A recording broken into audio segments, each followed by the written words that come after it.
Wow. Sometimes you just need to take two and try it again, huh? So we traveled today to get to Crypto Nana for LTCs. If you guys aren't following my mom on Twitter, you'll get to see cute pictures of her dog, and you'll get to hear great thoughts of an amazing patriot that I'm very proud of as my mom. So I begged her to join us and since Johnny's on, that wasn't too hard. Yeah, she said yes. So give us a like, share the video, and we'll be right back with Nana's favorite child, Johnny Litecoin.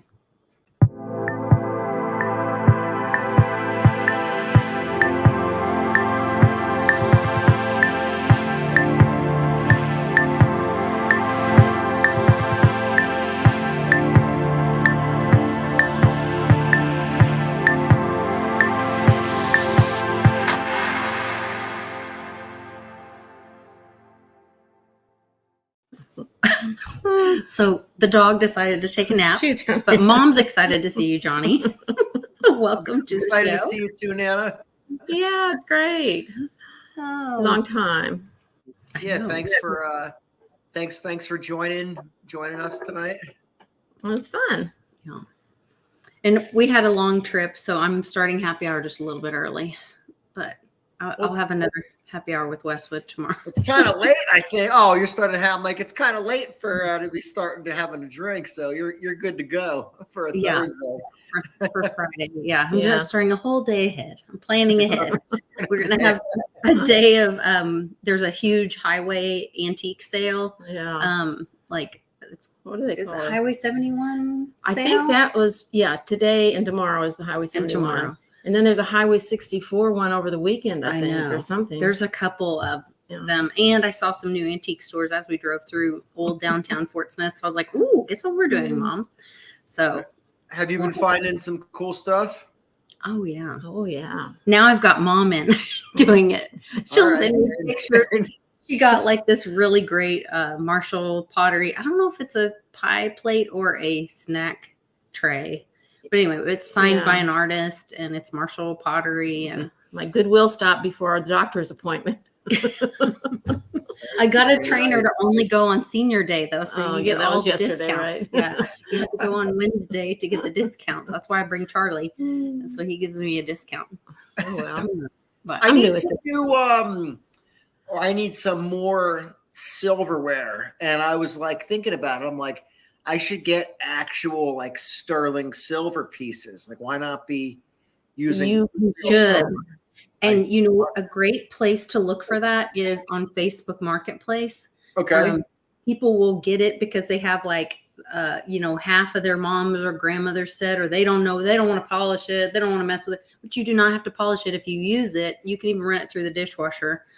We use our silver every day, every day. And if you can find sterling, sometimes these people are selling a big set of sterling for $1,200 and it's worth $7,000 or something, because it's 90% silver. I mean, I forget what sterling is, but it's the handles on the knives are the only thing that they're usually hollow. They're stainless and they're weighted or whatever. But the blade, am I saying that wrong?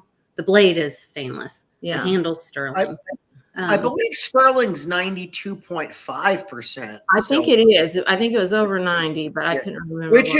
Which is great. I mean, that's actually that's technically considered investable grade silver. I mean, I know when you go to sell it, you won't always, if you wanted to sell it, you won't always get spot because I guess it's not as liquid as bullion or whatever. But I just think it's cool. Silver's naturally antibacterial, antibacterial, and I like silver, so why not use it? Well, why use the stainless steel stuff? Don't you think there'll be a time when it will be unheard of? If silver reaches unobtainium and is $200, $400, $600 an ounce, there will be another time, not another time in history moving forward, that you can buy silver for this silverware. It'll be unheard of. Well, and even that you eat off of right. Right now, you might take a little hit on it because they would have to process it to get the silver. But once it's the unobtainium, you can probably sell it for 5% under spot or something. But I don't think you would, because of what Johnny just said. for your family, if you want to invest in your family, your health is one of the best things you can do. Eat off of silver. You know, Bix was the one that told me about how they, or maybe it was Papa, how they put a silver dollar in milk back. I was telling you that settlers did. Okay. Yeah, they would invest in a good silver coin and put it in their gallon of milk. To make your food last longer. Yeah, and the I don't know if this is true, but I heard that the name Blue Bloods was because the royalty would, have. I don't know if they actually. I guess they didn't drink silver. I guess they. Well, they have that liquid. What's it? Well, there is it now colloidal silver, colloidal but back in the old days, they probably just from having it, their utensils, their serving dishes. I don't know. Maybe so. And it might even be a good survival move. Think about it. If SA, we're in a world of power outage and stuff being out for a long period of time. God forbid. Your regular flatware that you just buy in like Macy's or a store like that, that's going to have a ton of bacteria, germs on it. Your silver is going to maintain a lot more cleanliness for you. So it's going to prevent a lot of disease and things like that. So I think it's a no-brainer for your health, for your family. It's family heirloom and stuff. But that's what I'm thinking is it will be like, I just like the history part. there will be I think there will be a time period where we're telling maybe my grandchildren, her great grandchildren, which she has one on the way. Not me, not my family, but my sister's family. Wow, your grandmother has silver, that you actually eat off real silver. Oh my gosh. Yeah. Back in the day when they were suppressing the price of silver, she was listening to Cliff High and Bix Weir and, because the day that we bought ours, we had been to this estate sale 2 times. And we were going back on the last day and we weren't going to go. And I had this dream that we had to go buy this silver if it was still there. And I was like, there's no way it's going to be there on the last day. That's like the half off day, all this. Yeah. And we walked out with a full set for less than $1,200. Yeah. It was still there. Yeah. And it was still there. And I was like, cash and I get a little extra discount. And she gave me an extra discount and we walked out the door with it. So the general public just doesn't understand silver. Yeah. I mean, you'd think, people like us would think like 5 minutes of being open, they're going to sell all that. But it's the general people walking around don't, most of them don't even understand gold really. Forget silver. Silver is kind of like some understand gold because of jewelry. So they just get that gold has value. And they hear the term gold standard. I saw a really cool thing where, it was like a short or something. And they showed 10 karat gold, 12 karat and 14 karat. I think those were the right. And they showed how much silver is in it versus gold. And it made me think I might pick up some 10 karat stuff. I'd never picked it up at thrift things before. But it has a silver. It has a lot of silver in it, but a little bit of gold. Yes. So the volumes are about the same. So it's almost like but it's like, then the line goes like this with how much more gold is in it and less silver in it. As the carat goes up. Yeah. Cause I think, all right, like 10 karat gold is probably about 24 carats pure 100% gold. So like 18 karat gold would have to be like 75% gold in there. So technically they don't really sell 12 karat, but if they did a 12 karat. Oh, maybe it was 10, 14, 18 usually. And then they sell 22 karat. It's hard to, I think, even. That barely has any silver in it. That stuff's probably useless. That's useless. I mean, who wants that? No, I thought it was really interesting.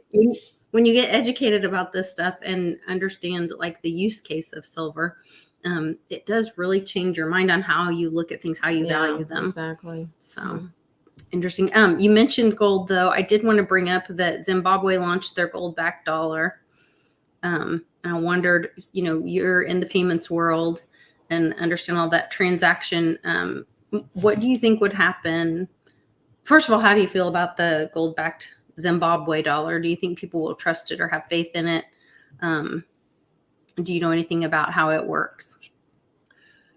I don't know too much about the Zimbabwe gold-backed dollar that they launched. Obviously I know the story of Zimbabwe. They had hyperinflation. I think they had those $1 trillion notes that were kind of like memes on Twitter or whatnot, and all that. But would I trust it? I mean,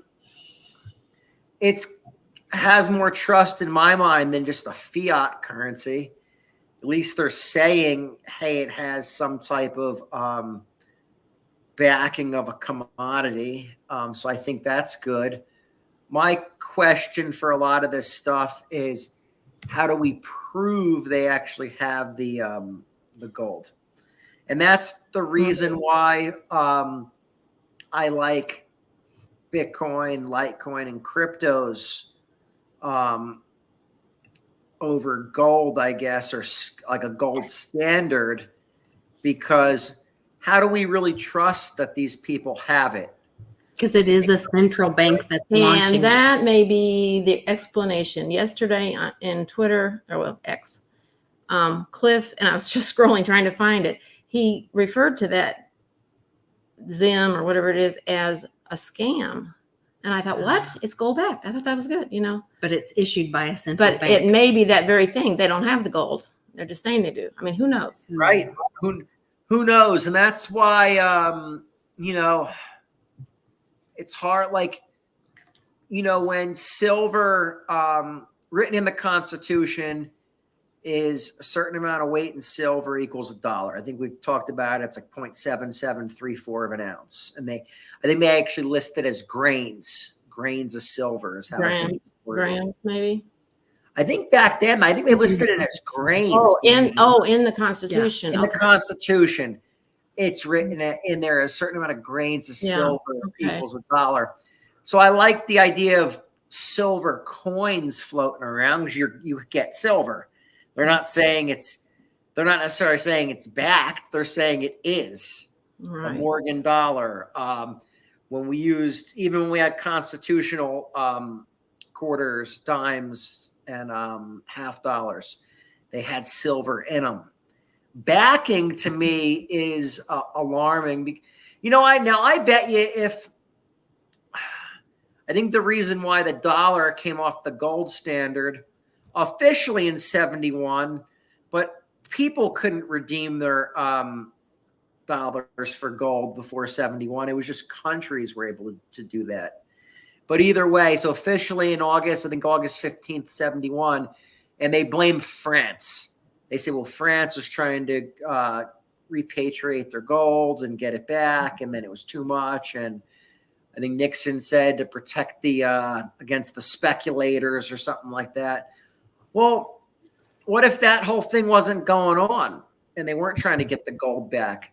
They might have just kept manipulating us that there was still a gold standard and might have been selling off the gold or doing whatever. I mean, that was during the Vietnam War.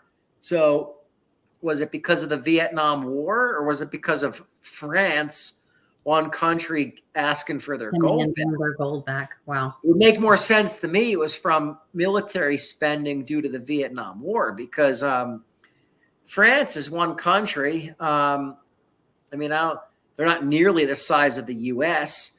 And if we're holding gold or whatever, and shouldn't we have all that available? It shouldn't matter who asks for it back. Yeah, sure, no problem. You can get it back. That's the point of this whole system.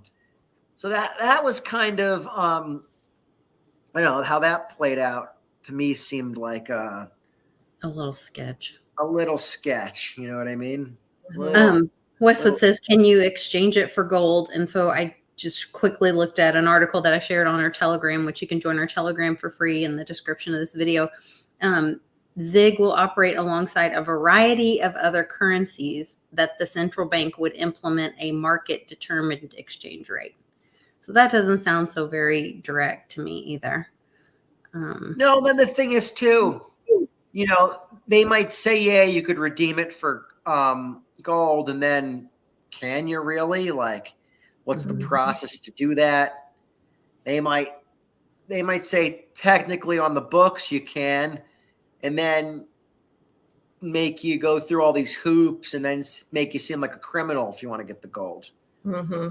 Or like what a lot of these countries pull, they have their listed exchange rate, but then the real exchange rate in the society amongst the people is way different than what the government posts as the exchange rate. So I don't trust what any country pulls with their currency. I guess we're in an age of blockchain and innovation. I think a Bitcoin standard would be cool. That could be validated. I think that would be a good use for Bitcoin, where Bitcoin's lacking a lot of use right now. I think maybe an idea that I would have is countries can all build their own currency or payment system, and basically at the end of each day, it does a big transaction settling into Bitcoin. Maybe they have their own second layer built, and now I'm not saying it might give us privacy and or freedom, but at least we could see what they are doing. That would at least step in the right direction as far as because right now we have no clue what they do. We people pay all these taxes. They send our money to Ukraine. They make it seem like people think that's a good idea. I don't want to send them another dollar. I don't support. I always say I don't support Ukraine. I don't support Russia. I don't support Israel. I don't support Palestine. I support the United States of America. America first. So it's. I would think if we did that, and then maybe, what about Mimblewimble? What if that was a privacy solution built into like a second layer? Maybe it was like something like a Lightning Network or something. I always said Lightning Network wasn't intended to move Bitcoin around. That was a psyop that they ran on us to manipulate us. It was intended to, even Michael Saylor said it himself, Lightning Network is intended to move US dollars around. Was never intended to move Bitcoin around. And that was always you guys talked about it today on the show. I think you said that maxis are feds. One of the people. I did not say that, but someone might have said that. Someone on your show said that, and someone on WBRT. If you guys haven't seen the World Blockchain Roundtable from today, it's on my channel, but it's also on Dragon Chain's YouTube channel, and it was a great discussion talking about Roger Vere's book, Hijacking Bitcoin, and then what current events and with him being arrested or charged or whatever they're doing. I don't know. They're supposedly arrested him in Spain and they're extraditing him to the US, but we'll see how that plays out. Yes, go ahead, Johnny. I'm sorry. No, I was just saying that kind of along the lines of what I've always said, where I didn't quite say they were feds. I just said they were running a psyop against us, and something wasn't quite right with all these Bitcoin maxis and who was behind them. And, if they're feds, that might be the least of our, I think it's worse than that, who's behind them. I mean, it's feds, we always say there's the good guys and the bad guys. So there's some of the feds are the good guys. It's not all the people that are in there are all bad. There is some that are bad. Some are the good guys fighting for us. It's just that, I don't like how big things have gotten, and but doesn't mean there's not, just because I don't agree with it doesn't mean there's not some good people in there fighting for us. So who put Bitcoin out in the first place? Well, I always assumed it was a government. I always assumed the U.S. was behind it, because the reason being Satoshi's unknown, and that to me, if it wasn't the U.S. behind it, they would absolutely have figured out and made public who Satoshi Nakamoto is. Absolutely. The fact because the NSA listens to everything and knows every keystroke and all of knows that. everything. Like, no way to hide it. Knows that there'd be no way they would 100% of, and the fact that those million Bitcoin haven't moved. There's a lot of speculation. I don't think it was a bad guy's project. If anything, it was an invention. The white paper talks a good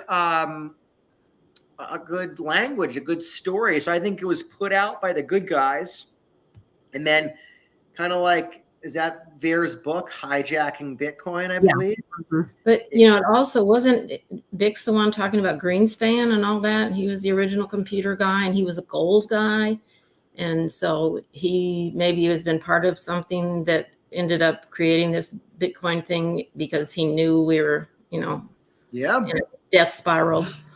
So Vic's put out a lot of good evidence for why Greenspan was probably part of. Right. Satoshi Nakamoto is definitely a group of individuals. A group, yes. Yeah. And those remote viewers saw the same thing. One of them drew a guy that looked like Greenspan, if I remember correctly. But again, it was a group, I would say there's a strong likelihood that, and I think the group that was Satoshi Nakamoto had good intentions, and they were the good guys, and that it was hijacked by the bad guys, and that it kind of came under the the radar, and they attacked it. I mean, look at give you a good example. Look at the reason Ross Ulbricht's sitting in prison today is probably because of Chuck Schumer. Mm-hmm. I mean, this liberal piece of crap. They talk about all this stuff, and what a piece of crap that guy is. I mean, Ross Ulbricht got a triple life sentence because of him, or a double life sentence plus 40 years, or whatever it is. So it's definitely was hijacked. I think Veer knew a lot, and I think he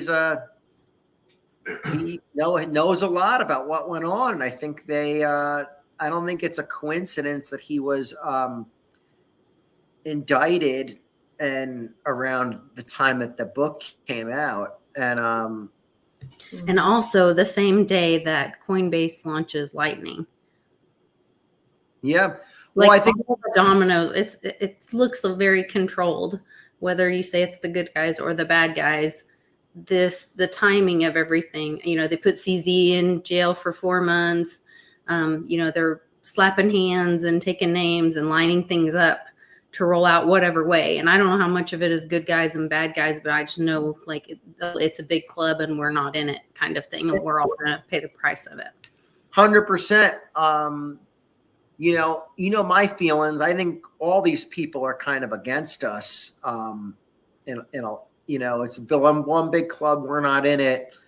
And for the most part, most of what we see, it's people just them conspiring against us. And, it never seems to end up good for us, the little guy. It seems to take more of our freedoms, push us.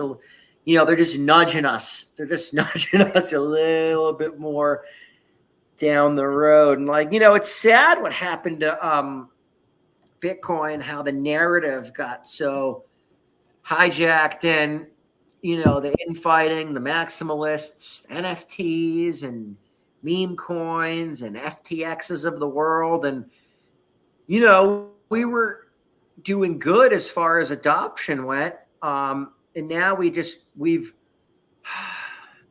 there's more adoption in some respects, but then there's less in other respects. Like I thought we were closer to getting actual crypto payments back in 2018 when we all kind of started running around, talking about this stuff, doing meetups. I could kind of see it happening then. And then now it's people are that much, every day that goes by, people get more addicted to easy. Now you're 6 years later, people want things so much easier than they did 6 years ago. I mean, and don't you think that it went from, like, we got excited because we were doing peer-to-peer transactions or using it as a payment. We were using the use case of it. Yeah. And then it got hijacked by all this big, but believe in the ETF because that will cause adoption. Because then the focus on number go up, and begging for Bitcoin to integrate legacy financial systems is what took us back so far and enslaved us. And now it's like, oh wait, you just turned Bitcoin into a financial, a legacy financial system. Yeah. Like you. I mean, Bitcoin's not. I mean, I just had to send some Bitcoin and some Litecoin in pretty equivalent amounts to different wallets, and person I was showing it to was like, I was showing them, see, I'm sending Litecoin, it's sending for less than a penny, and it's clearing pretty much right away. Mm-hmm. Bitcoin, it was costing. Now the network wasn't as bad as far as the fees were going. It was costing between $5 and $8 a transaction, and but it's taking a long time to clear. And still, you're talking about less than a penny versus $5 to $8 a transaction, and that's on a good day. What about when Bitcoin gets congested and backed up? The fees could go up to $100 a transaction or something crazy. So it's it's not it's Litecoin is getting a lot more use now, not in terms of payments on the street, like as far as like walking into your local business. We're not seeing people paying with Litecoin yet, but as far as the online crypto payment processors like a BitPay, they're the largest. Litecoin is seeing a lot of transactions. Here's the tweet that you sent out, or it's like at Litecoin. I retweeted it. And it is the BitPay count, payment count by cryptocurrency. Yep. And that's pretty consistent. There's all good and steady running the Litecoin payment. Yeah, and Litecoin, the transactions on chain have went from in 2018, when I started talking about this publicly, Litecoin blockchain was doing 20 to 25,000 transactions per day on chain, and now it does about 200,000 transactions per day on average. I mean, there's days it's done over 1 million transactions, but on average 200,000 transactions, and it regularly sends over $1 billion a day in value around, when back then it was probably doing about 100 million a day in value moving around. So we're seeing big jumps as far as on-chain activity goes. And I think what we're seeing with that is just people realize Litecoin works. It's reliable. It's not going to fail you. And a lot of these maxis and stuff that wouldn't admit it publicly, they're using Litecoin. Yeah. I can't remember if that was, I don't know if that was I Am that had that comment, or if it was Got Robbed too, which it was in my chat today. But he said, somebody in the chat this morning said, is it like immoral, or is there a like conscious crisis that Bitcoin maxis use Lightning, or they brag about Lightning when it was created on Litecoin? Like, how can you acknowledge one being a savior of your bag, but not acknowledge where it came from? I'm telling you, it's because there's most of the maxis are what I'd consider operatives. And they're, like we say, they're deep state operatives. There's some type of, that's why I say it's worse than the feds. The feds would be good. That'd be, they're just the feds. Okay, that's fine. These are actually like deep state, like globalist operatives that are in full force against us. working in conjunction with who I call like the globalist banking cartel. And that's why like you see like, you know, they made a big deal about Strike, that Jack Mahler's kid.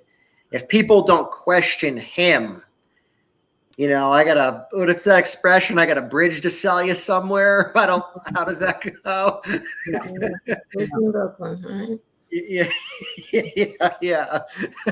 So he's, but you know, it's a lot of what we're seeing. We were talking quick before on the show, Lisa, about, Andrew Tate. And we said, let's bring him up on the show. He's a guy that I also question. Who's he? How did he come out of the woodwork and become this? He was such an actor when they did. I mean, that's where I'm just like, people watch the videos, like watch what is, and don't watch the videos at the same time. Like you're seeing a movie in front of you. We know that there's like all these deep fake things. We know these people are actors. We've seen the emails that Gary and Elizabeth Warren, the little love letters they were sending back and forth before they went public in a hearing for the people. So much of this is scripted. And I'm sorry, but for him to be like, have a film crew there when he's getting arrested and all the right angles and the lighting and, you know, even these protests that you're seeing, like the guy's being carried off and he like jumps up into the officer's arm, you know, and he's like, don't hurt me, you know. I mean, it's just all a little too much Too much. I mean, Andrew Tate, I don't know how a guy like this got glorified. I mean, it's a guy that abuses women. He's, you know, he's clearly, his message is toxic and bad. You know, yeah, he talks about you know, their matrix, they're after him or whatever. Okay, well, you know. They're after all of us. You're after all of us. It's not just him. And yeah, maybe they're after him because he's showing everyone's face about it. He's such a, you know, like he's one of these people that like he was talking about, like somebody said like they had a few Bitcoin and he's like, that's no money. That's no money. Like he sounded like such a jerk to most people. That's like a substantial amount of money. Like, who is this clown? And then why is he glorified? Again, he's a guy that abuses women. I mean, supposedly he's a rapist. He's trafficked women. I mean, he made his money. And Sean said, well, no, he's taking advantage of girls that are already putting themselves out there and he's just capitalizing off it. I'm like, no, a gentleman doesn't do that. When you see a girl that's mistreating herself, you don't jump in there and go, wow, I'm going to make some bucks off of this girl mistreated. 100%. Bad girl that mistreating herself. Yeah, 100%. So it's, I don't like his message. You know, he's a strong, to me, he's a weak man. Mm-hmm. A strong man protects women. And, you know, like there's, you know, that's nothing weak about that. I think that's the stronger men out there protect the women in society. And it's, you know, like I joked around before, I said, I hurt my hamstring sprinting. I said, that's the toxic masculinity or whatever, but that's Mom and I are like, yeah, we love it. Bring it on. More. But that's society. Like men, you know, men are men, women are women, you know what I mean? And it's that's the society where men protected women. Men were the protectors. I mean, not this. And women nurtured men. Families. There are strengths in both. One does not make the other one less than. No, that's or more together. That's the healthy scenario. Yeah, that's the healthy scenario, and it's you know, they people like this Andrew. And look at his tweets recently. How bizarre they have gotten, the stuff he's talking about, and he goes right after white people a lot. Like he's really anti like white people in the tweets, and he's very bizarre. And then he said, if you don't have at least 5 children, you're like a beta or something like that. And what? Yeah, and you need to just have. How many does he have? You should just have all these kids. I don't think he has any kids. Oh, okay. You know, like he's an expert. And the stuff he talks about to me is just like, it's very alarming. So I don't like the guy. I don't like his message. Yeah, the Matrix is after him. They're after each and every one of us. It's nothing special about him. Mm-hmm. He's not a guy I would look up to in any way, shape, or form. And he's he's not a guy to glorify. I mean, he made his money off of cam girls and exploiting them. And I think and he obviously did a lot more than just, oh, they were already doing this. He just took advantage of the situation. I mean, he did a lot more than just that. So it's kind of like the old, like the old, thing about like the pimp. He kind of keeps the women down, you know what I mean? And he's that's kind of how he operated. And that is this somebody we want to put on a pedestal and say, what a great guy? I mean, no. So I would question everything about this guy, because I think they I think they almost want it to blow up in everybody's face. I think it's a psyop. Like, oh, Andrew Tate, he's going to show you how to be the alpha male. And then he'll probably get a video or whatever. Yeah. And then all of a sudden it's like, oh, see how bad it is to be an alpha male? And they'll make it seem like everyone wants to be like this Andrew Tate guy. And then it'll be even more of a war against masculinity and stuff. When it's like a guy like this, he's weak. He's weak. So it's not, it's enough said on him. I don't want to waste any more breaths on him. Yeah. No, it was a great show this morning, and we hit on a lot of things. I am said that he asked it on Hash It Out. He was in the chat. So we were driving here, and I was watching Hash It Out on Blind Dave's channel with my buddy Clint Westwood and Javi and Steak and Dave, of course. And I am asked in the chat. He said, I asked on Hash It Out, are Bitcoin maxis unethical to use Litecoin as a test net? I mean, they use it for a lot more than just a test net. They actually use Litecoin because they know it works. But they won't come out and say it. Are they unethical to use Litecoin as a test net? I mean, with how much they trash Litecoin, I think they are. You got to give. It's kind of like if you have a football team. I hate to use all these sports analogies, but it's just it works. That's fine. It works. So say you have a football team, and we won't say pros. I just said football team. Like there you go. And your backup quarterback. You don't trash that guy and talk all this smack about him, and then anything, your backup QB. Who knows? He might have to come into the big game. The main QB might get taken out of the game, might injure his arm or his knee. Or his hamstring. Or his hamstring because he's sprinting against little kids like an idiot. So you want to embolden and empower that second string quarterback, your third string quarterback. They're still on your team. And that's why we said Litecoin was like the backup quarterback to Bitcoin. And that's why I said that the Bitcoin maxis are operatives, because you got to look at the, like any crime, the motive. What's the motive for them to attack Litecoin? There's thousands of cryptos that stink, that are terrible, right? Mm-hmm. So they attack the one that works the best. Yeah.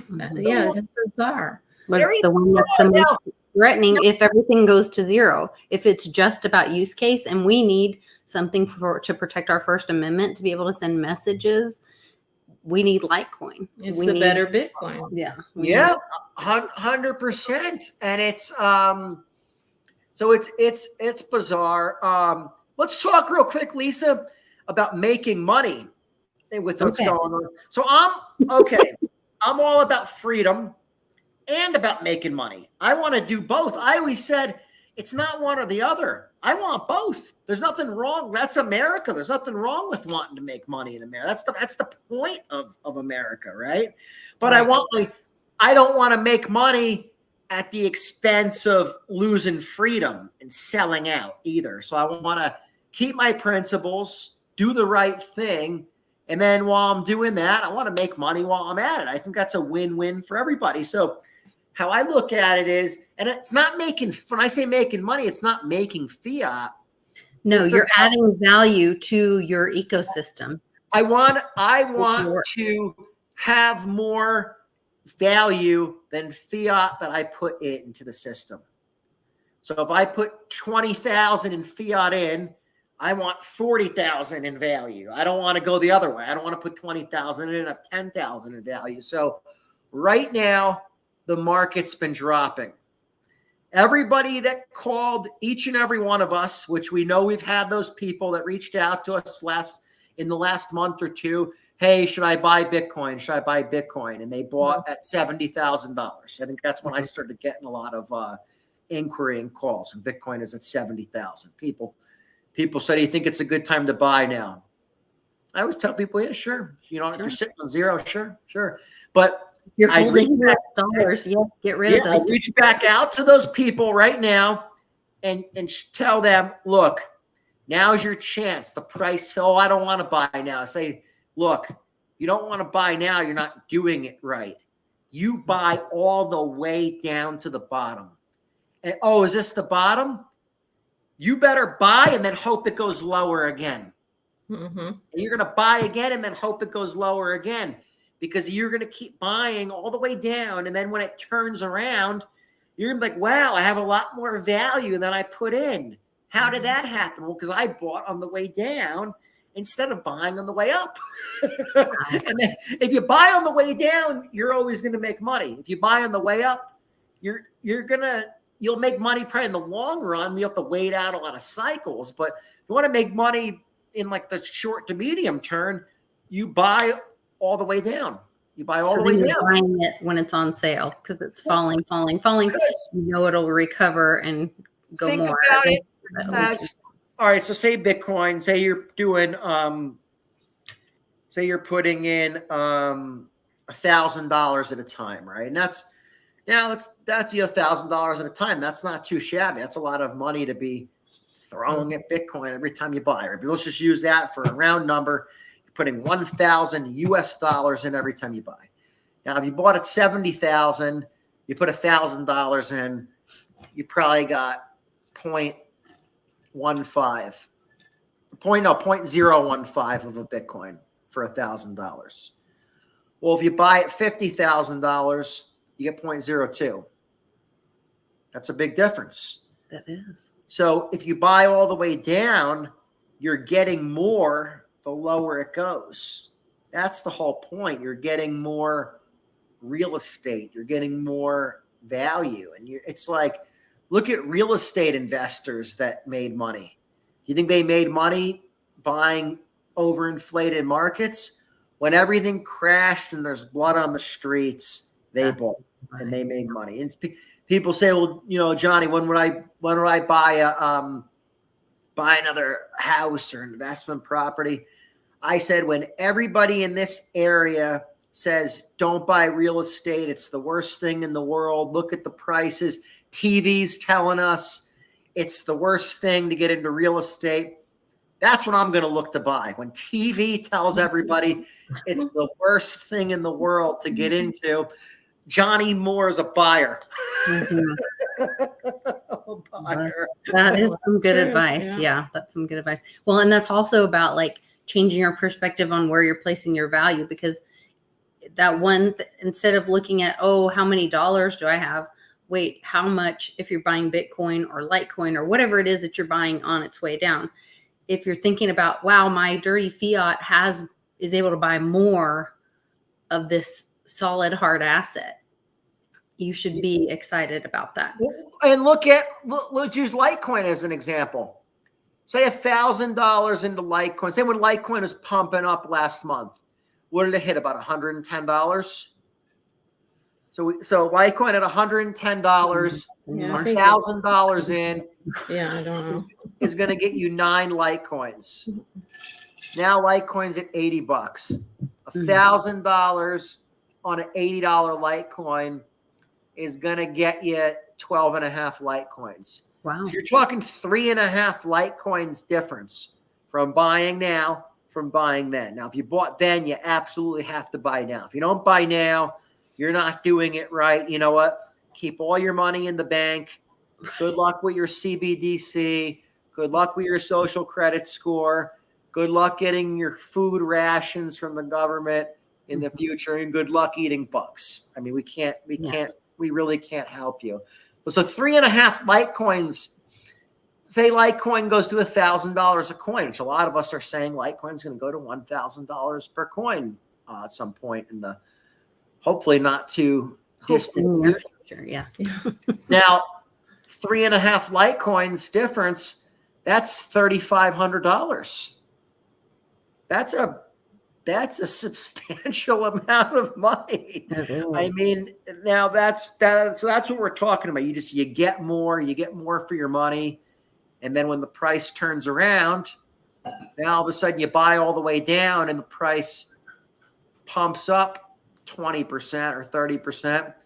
You might have said, well, you might have started buying at a higher price than that, but you're still up. You still have more value because you bought all the way down. It's like people say, I hate people say, oh, I got in at, and then they tell you the price they bought in at, right? Mm-hmm. Especially if it was at a high price. Oh, I got in at 70,000. It's like, well, okay, did you buy any more? If you got it at 70,000, you should have your average down now with price of Bitcoin at 58 or 59,000. Well, you should have your average down now to about 62,000 because you should be buying more at this level. You know what I mean? And then, well, and remember was it right when COVID hit or just before, and Bitcoin went to $3,000? So like bragging about buying in at one number or another. First of all, I think it's weird that people talk about how much money they have, because you don't in any other part of society, nobody talks about how much their salary is, how much money they have in the bank or anything else. And I wonder if that's part of the PSYOP too, is to get people to talk about how much they had, when they got in, whatever. And then, every keystroke is recorded, every conversation. Like, why are you having these private peer-to-peer transaction conversations? And Lisa, you hit the nail on the head. That's a great point. Like I said, I don't tell anybody ever what to do with their money. I don't know if they can pay their rent and put food on the table. Who am I to say, are you buying Bitcoin? Oh, you're not buying Bitcoin, you idiot. Like, I don't know. They might be struggling. Their car might be getting repoed. Like, we don't know their situation. So that's why I was always use of Bitcoin first.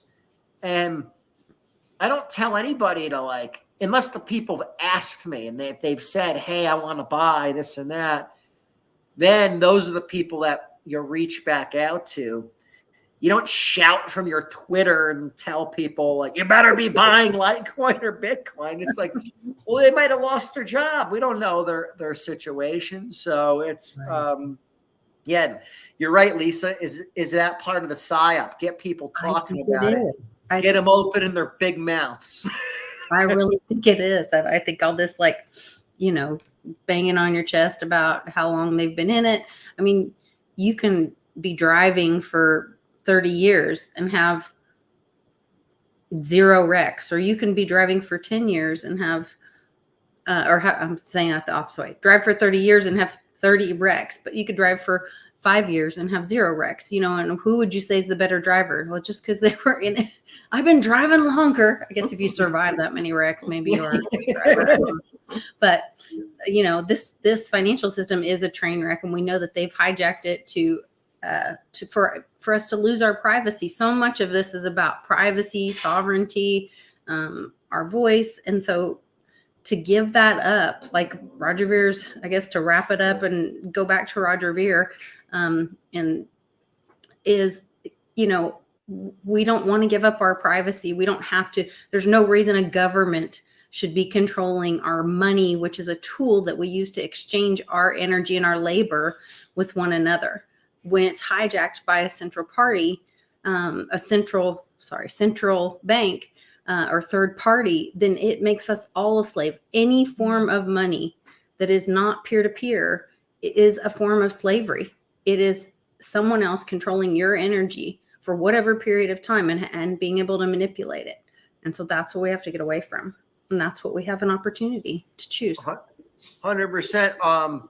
Real quick, I mean, just go back. I didn't want to talk about him anymore, but like that Andrew Tate guy, it's all bragging about his stuff, his money, how much money he has, showing wallets. And that's like, now that's also what is alarming to me. You're a guy like this, and all these countries are after you. You don't want to, you want to keep a low profile. Yeah. And he shows his crypto wallets.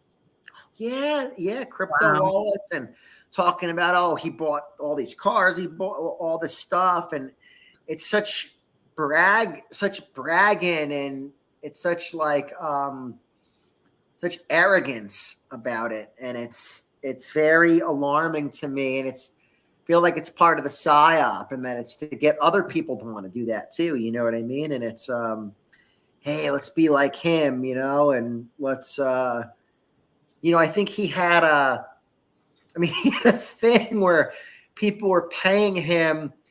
It's called like the top G, like something, and you could be the top G like him too. And it's like courses that you take to be. Oh, he's a life coach? Like a life coach, but he's the top G. Like they say, like you're like the OG, the top G. He's like, that's they call him like the top G, and it's like it's called delusional narcissism. Yeah, I'm very narcissistic. Oh, Lord, my God! So watch out for these people that there's a lot of self-righteousness on Twitter, and there's people talking, and they condemn you for all this stuff, and like, oh my God, if you do anything wrong, they condemn you. If you have a sip of alcohol, you're the worst person. If you smoke cannabis ever, if you listen to tarot readers, this is just like it's afraid of everything. Yeah, it's just very alarming, and like I said, a lot of self-righteousness, and it's just do you? That's my thing. Do you? Don't condemn others. Like, and first, if you're questioning this about yourself, go read the Bitcoin white paper, and then do you? Yeah, read 100%. Read the bit. Look, I think everybody that's in crypto owes themselves a solid, and should at least read the Bitcoin white paper, just because it's like it's the start of this whole thing. It shows the original intentions, and it does show how far we've drifted away from that. I mean, I heard I think you guys talked about it today on the show. There's maxis that wanted to rewrite the white paper because he said it's not in line or something with like, who are they? Yeah, insane. I mean, I think at one point we will recognize the Bitcoin white paper as being like similar to the Constitution or a founding document of society moving forward if we can do it right.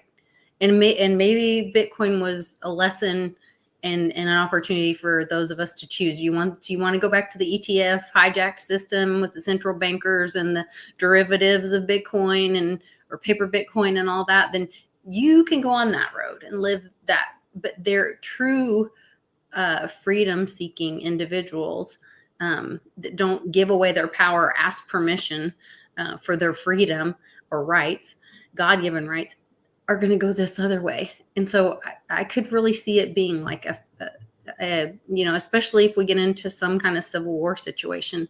When we look at what happened with the truckers in Canada and people looking for it got down to the use case. It wasn't about number go up. It was about how do we get these people some money to be able to eat, live, whatever, while they're being hijacked, while their bank accounts were taken over and frozen by big government that loves you so much. Govern me harder, daddy, So I think that's when people will really get it. And I hate that it has to get to that point, but I think that's where we have to go.